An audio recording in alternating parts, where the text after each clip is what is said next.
Hey folks, this is Picohan from the North American server, and this is the Orion.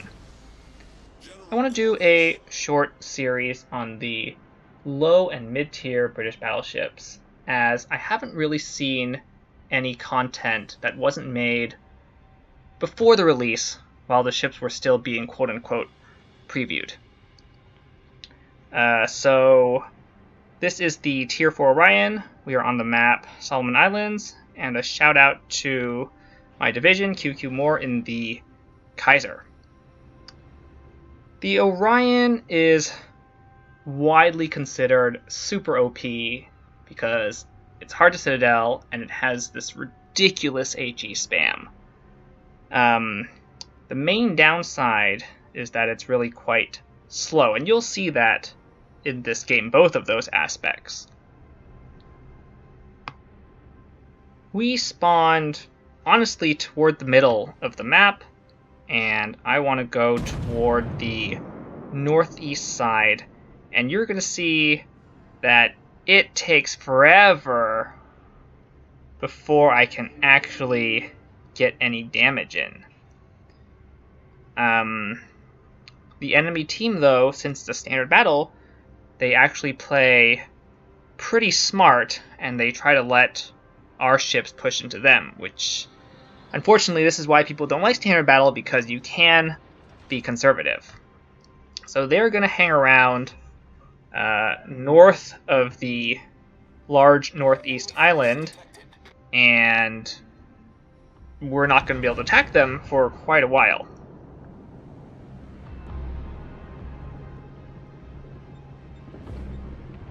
So I'm going to fast forward it to the first actual shot I can take, which is on the Wyoming. And you can see that at this point we've already lost 3 ships because they went down the middle or did something stupid like that. That's a miss.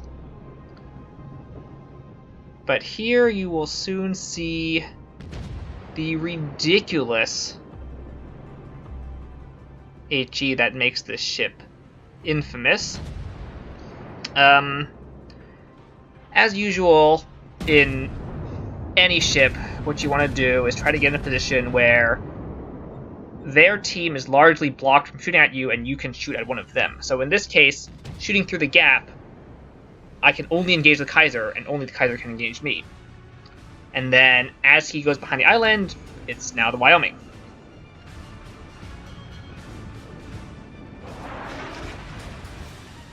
Turned in there to avoid the Wyoming shells. That was a good dodge. The shells are fairly accurate. None of the Tier 4 battleships are particularly so, but this one feels better than, say, the Wyoming, and maybe even better than the Myogi, which I really like. That was a pretty heavy hit from the Kaiser, or maybe the Wyoming. But you'll see that the Tenryu is broadsiding, and that's really something you shouldn't do. That is why people play the Orion, to get those hilarious HE citadels like that. The Tenryu does have some armor belt, but it's nowhere near enough to take hits from the Orion. So once again, I'm angled towards most of the enemy team, except for the guy that I'm shooting at, or I have the least angle against the guy that I'm shooting at. And this is just, again, typical battleship gameplay.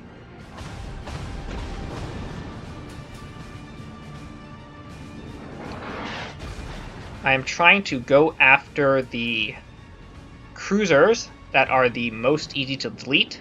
In this case, it is the Danae, because like the Tenryu, it really doesn't have any meaningful armor against the Orion's HE. Unfortunately, we don't get a Citadel, but those 3 pens are pretty good damage. The St. Louis, I don't really want to focus him yet because he's out in the open, and I don't think he's as big of a threat.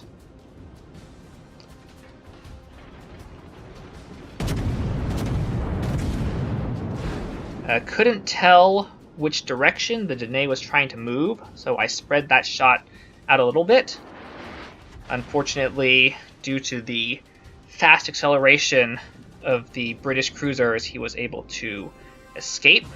So now that he is behind the island, the Wyoming is very far away, now we can switch targets to the St. Louis, who has overextended, possibly because we were not shooting at him while he was coming out. The Danae luckily lands some torpedoes, but he still has a good amount of health until the second volley kills him off. So here, once again, we are in a position where we can engage only one enemy, and I'm once again slowing the ship down, so we can keep it that way.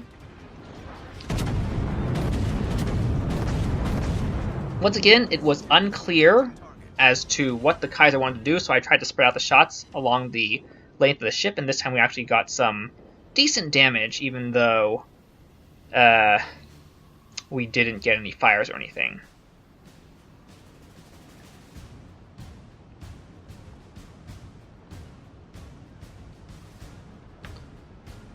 Speeding up just a little bit, because I do want to try to help the FIT team defend the cap, and the Kaiser is backing up.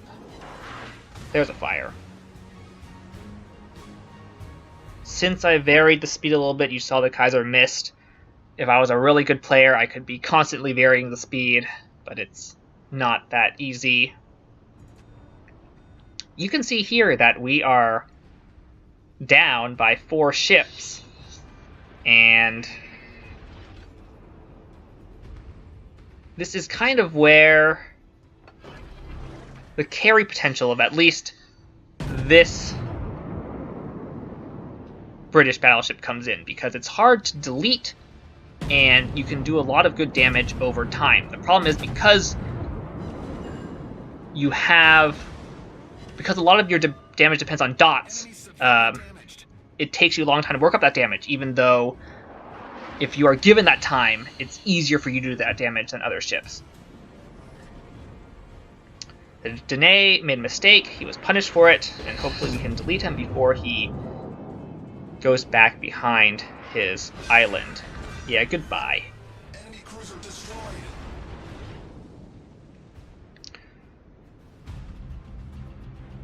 So, the immediate threat to the cap, which was the destroyer, was taken care of.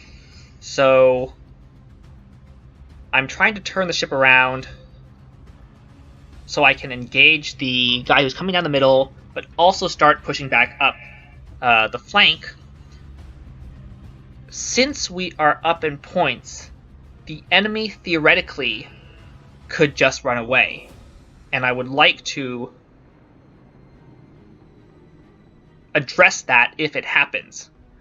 However, we are lucky in the sense that they are trying to finish us off rather than defending their cap.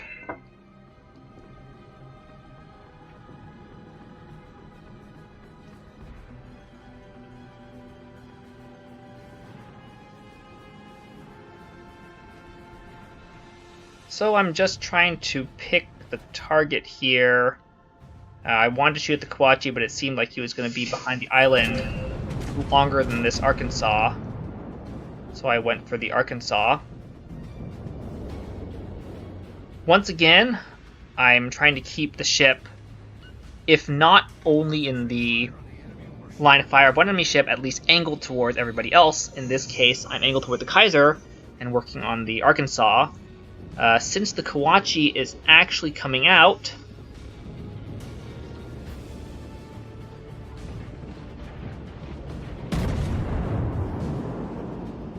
Well, I thought I was going to angle against the Komachi, but apparently I did not think that he was a big threat. Unfortunately, our fire RNG has not actually been that good, but it may be because the Arkansas has a lot of saturated superstructure and so on and so forth.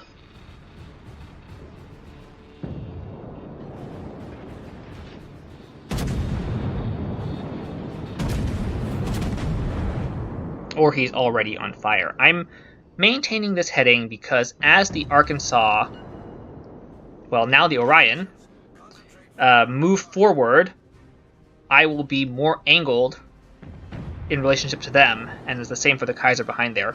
I went for the Orion here because our other ships were going for him, and you should try to focus fire people like that. And I also want to keep our Orion in the game in case the Red Orion tried to do anything funny, like ram him. And there's a fire, 2 fires. That is the hilarious fire chance out of this thing. And I think the Orion's going to burn down. Unfortunately, he took down our St. Louis with him. Oh, he put out the fire.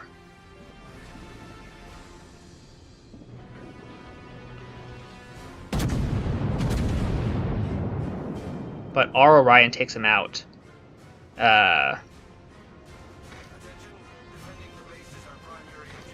Before I can get him.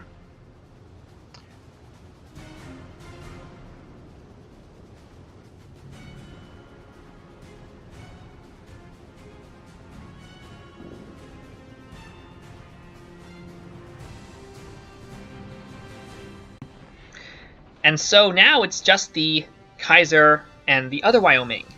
And you can see both ways how much easier it is to defend than to attack.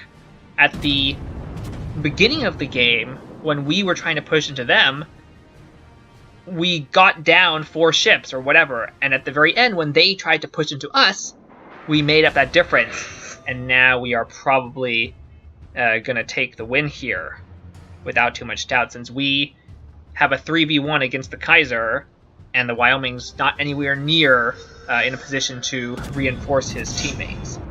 We are out of heals, but that's not really a problem.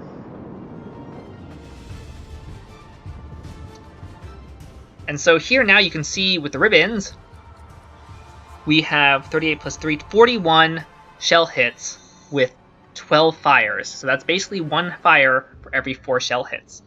And this is really the power of the Orion. There's like 3 things. It doesn't matter what they're doing. It doesn't matter how they're angling or anything like that. If you land the hits, you'll do damage. In addition to that, every salvo, you're basically guaranteed 1 fire.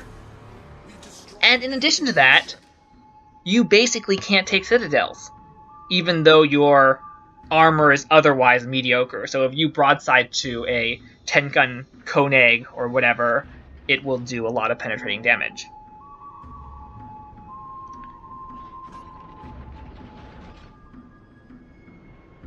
And so here we are, 81,000 damage for a tier 4 battleship, which is pretty ridiculous. And across just the handful of games I played in this ship, that was pretty much the average. So here you see I'm basically trying to farm a little bit more damage, asking the Wyoming for the ram, and he's going to do that, and there's pretty much nothing more to see in this game. Unfortunately, I did not feel that the result screens were worth saving for this game, but hopefully, from the gameplay at least, you can get a feel for the ridiculousness of this thing, and I have no idea why Wargaming thought it was a good idea. So, that's pretty much the end of the replay. Have a nice day.